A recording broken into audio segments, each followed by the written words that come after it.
सवाल यादव फिल्म्स भोजपुरी सोलह चैनल।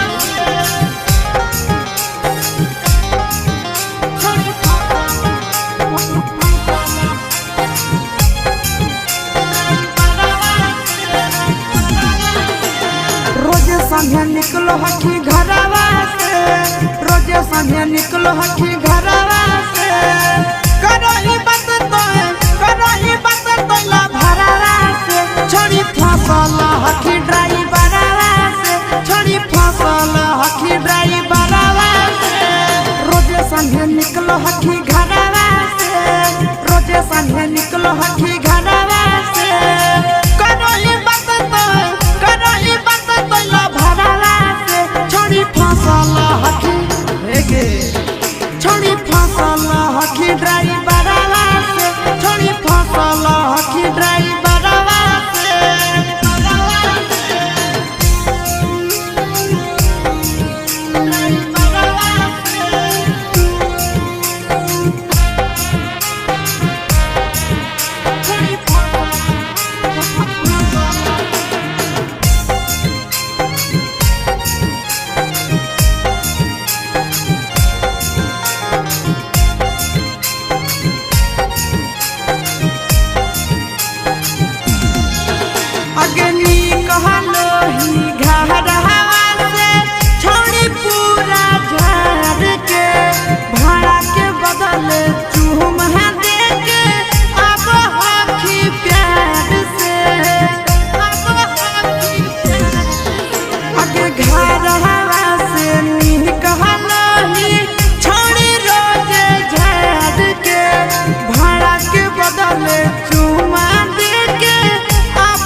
खेलही खूब गियरवा से, करही नहीं नजर नजरवा से, छोड़ी फसल हकी ड्राइवरवा से, छोड़ी फसल हकी ड्राइवरवा से।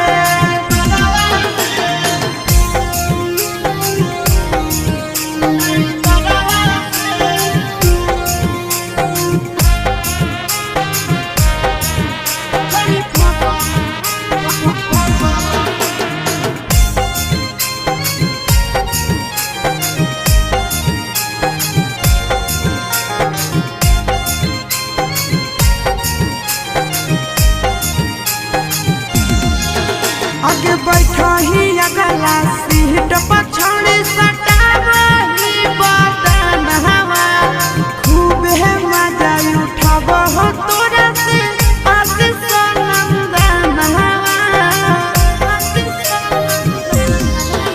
आगे बैठा ही अगला सीट पछाड़ी सटावही बदन हवा, मजा उठाव रहा जहरा